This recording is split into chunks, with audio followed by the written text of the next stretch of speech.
In the quiet neighborhood of Gary, Indiana, an unassuming house at 3860 Carolina Street became the epicenter of one of the most terrifying and controversial hauntings in recent American history. Known today as the Demon House, this property was once the home of Latoya Ammons and her family, whose lives would be forever changed by what they claimed were relentless demonic attacks. The case gained national attention after police reports, child protective services, psychologists, and even clergy corroborated elements of their chilling story. But is the Demon House a true tale of possession, or is it an elaborate hoax that spiraled out of control? This video takes you deep into the history, investigation, and aftermath of the Demon House. We explore every detail, every claim, and every shred of evidence, or lack thereof, so you can decide, was the horror real or imagined? Let's begin. The background of 3860 Carolina Street. The house was nothing special to look at.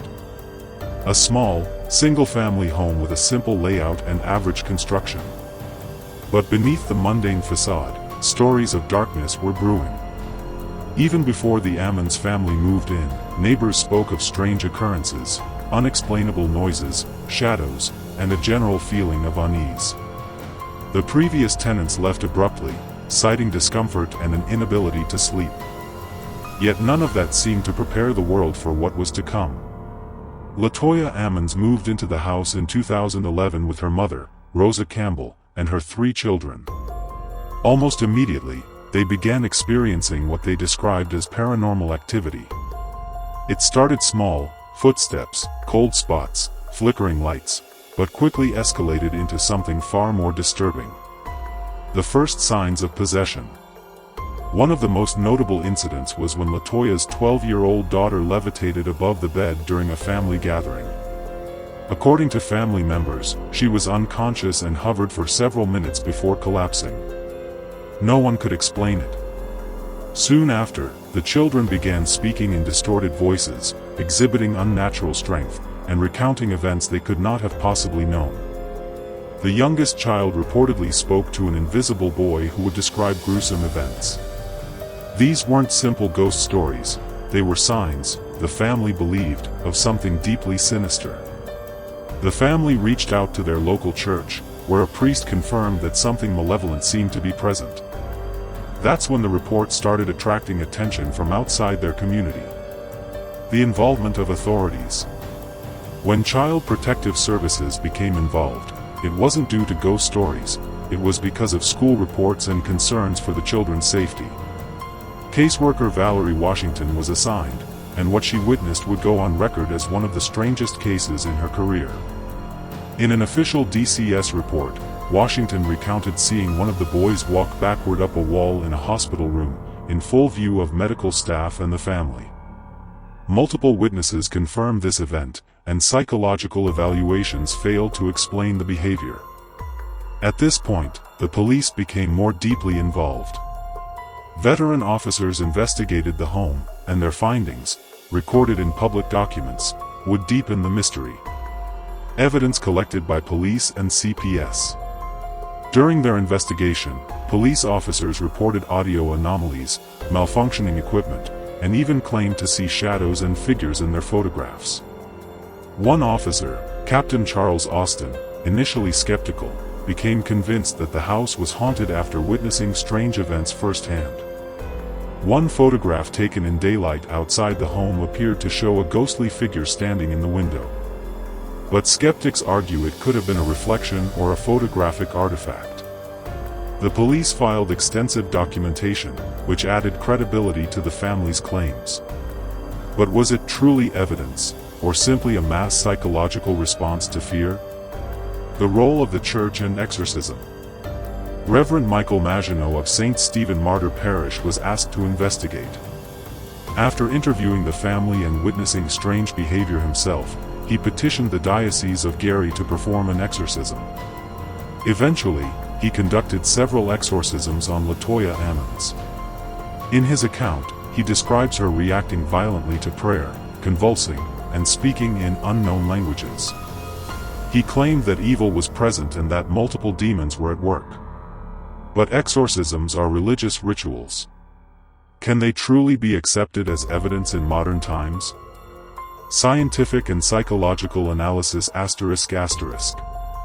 Critics and skeptics suggest that mental health conditions, stress, or even toxic substances in the home, such as black mold or carbon monoxide, could have caused hallucinations and irrational behavior.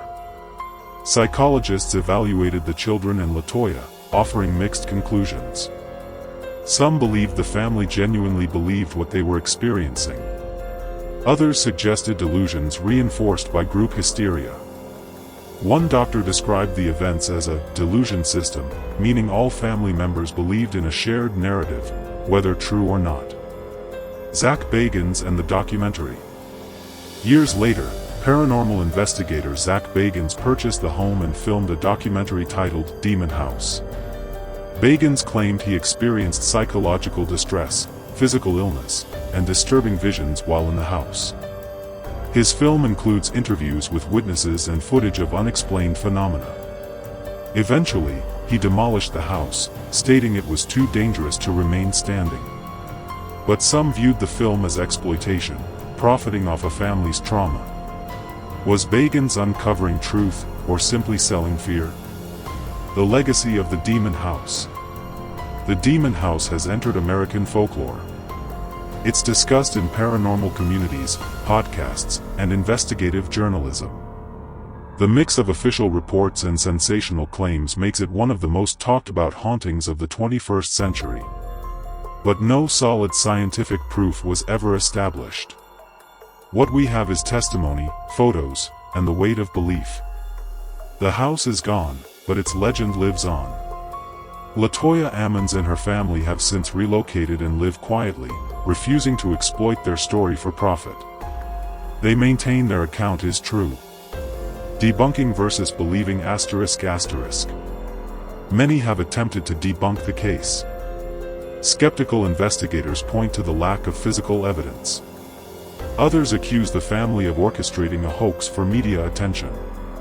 Yet, the sheer number of independent witnesses, doctors, police officers, caseworkers, adds a layer of complexity. Could everyone have been fooled? The truth remains frustratingly elusive. It's a case caught between science and the supernatural, faith and fact. What really happened in Gary, Indiana? Was it possession? Mental illness? Environmental factors? A combination of all? The Demon House of Gary, Indiana is not just a horror story.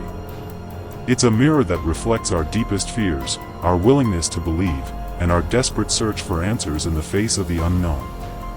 Even now, years later, the story continues to haunt us, not because of what we know, but because of what we don't. Now that you've explored every angle of the Demon House case, every chilling testimony, every skeptical counterpoint, and every unexplained phenomenon, what do you believe? Was the Demon House a genuine portal to evil, or a case of mass hysteria fueled by stress, fear, and religious belief? Let us know in the comments below. Your voice matters. And if you found this deep dive fascinating, subscribe to the Grim Tapes for more in-depth explorations of real horror stories, mysterious events, and the darkest corners of our world. Don't forget to like this video, share it with those who love a good mystery, and hit the bell icon so you never miss what's next. Thank you for watching.